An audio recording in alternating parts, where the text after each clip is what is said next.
Hello and welcome to another episode of The Melt Show. I'm your host, Max. In this episode, we're going to be taking our 4 rebuilt carbs and assembling them all together on the carb rack.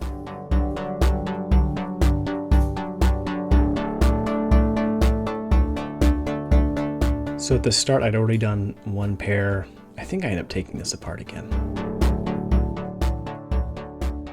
So you take the little line that goes between the two. This might be like overflows or something.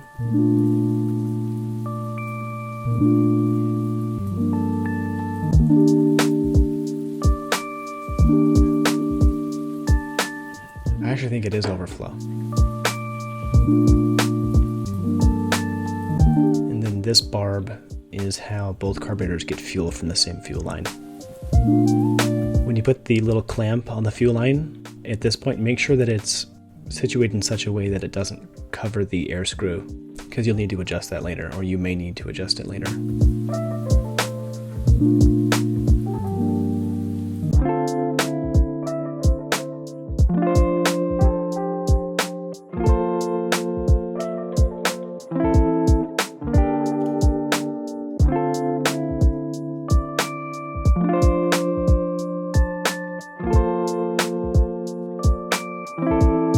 Take a break to tuck somebody into bed.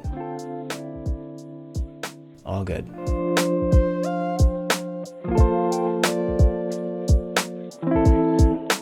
So now we've got 4 carburetors, and before you can really connect them all, you got to get this little locator pin and get them together. You put it in there, line it up, but it will basically try to escape its prison over and over again as you go through the next stage, which is fitting the rack over the engine side of all the carburetors.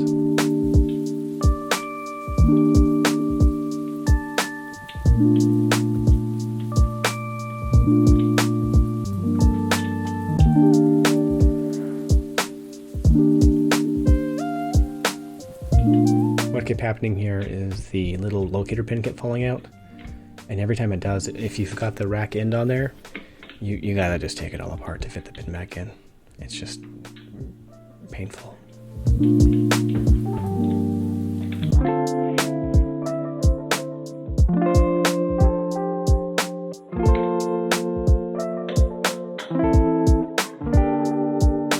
The point is, you really don't want the carburetors to move independently of each other. Yep, and there it goes again. It was so frustrating, but you just gotta take a deep breath and put them back together, It's fine.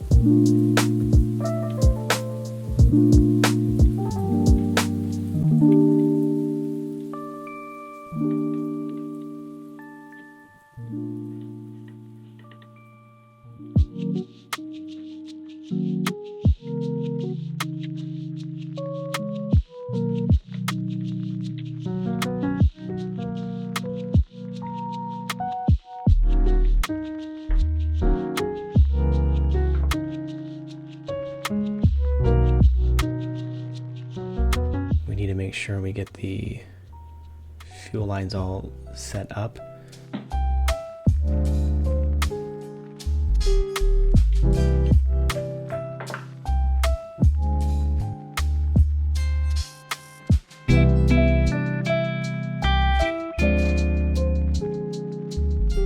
So now that extra barb is where the fuel line from the fuel tank meets up with these two.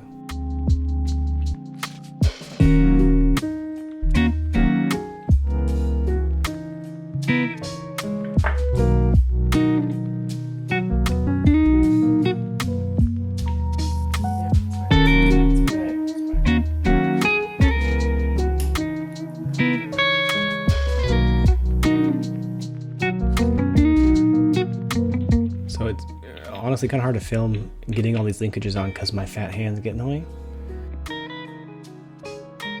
But you get the little rubber links between the rack and the carburetor throttles. I think those are there to keep the metal from hitting metal or from rattling. All I know is that I couldn't find them for sale, so I took extra good care to keep them from tearing when I took them off.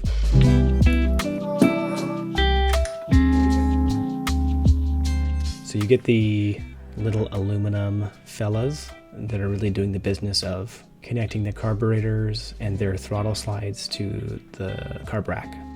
Eventually I realized that it was best with how I assembled things to loosen those 8mm nuts, give myself some wiggle room.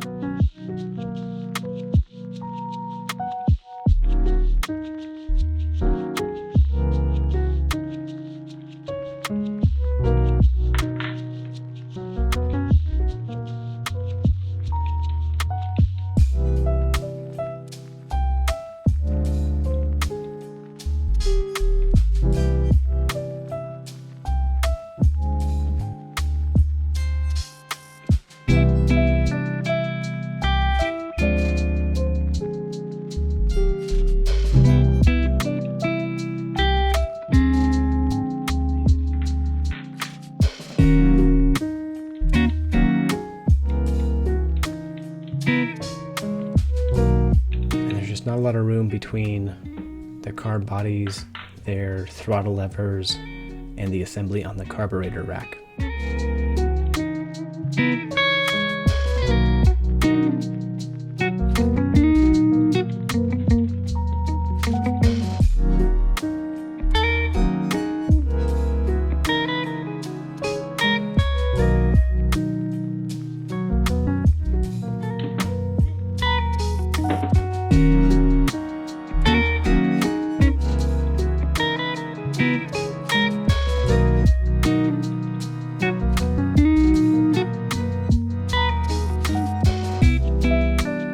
So now that they're more or less moving up and down together, more or less, you got to put these springs in here on top and then the little brass nuts on top, and these are really cool. I just like brass, it's pretty cool looking.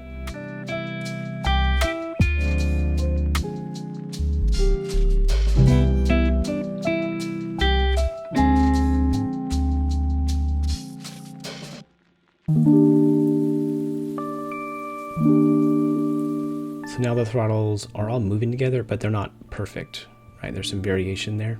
You really do need all 4 carburetors to be completely in sync, or like within a tiny amount. That's what these little adjustment screws are for.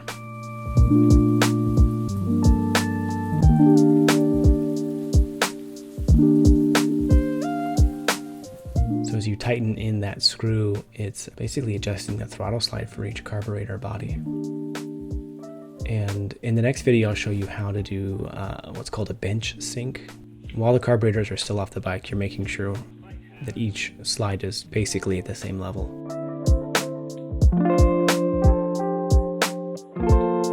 But that's it for this video. And that was it for me for that night. See you next time. Thanks for watching.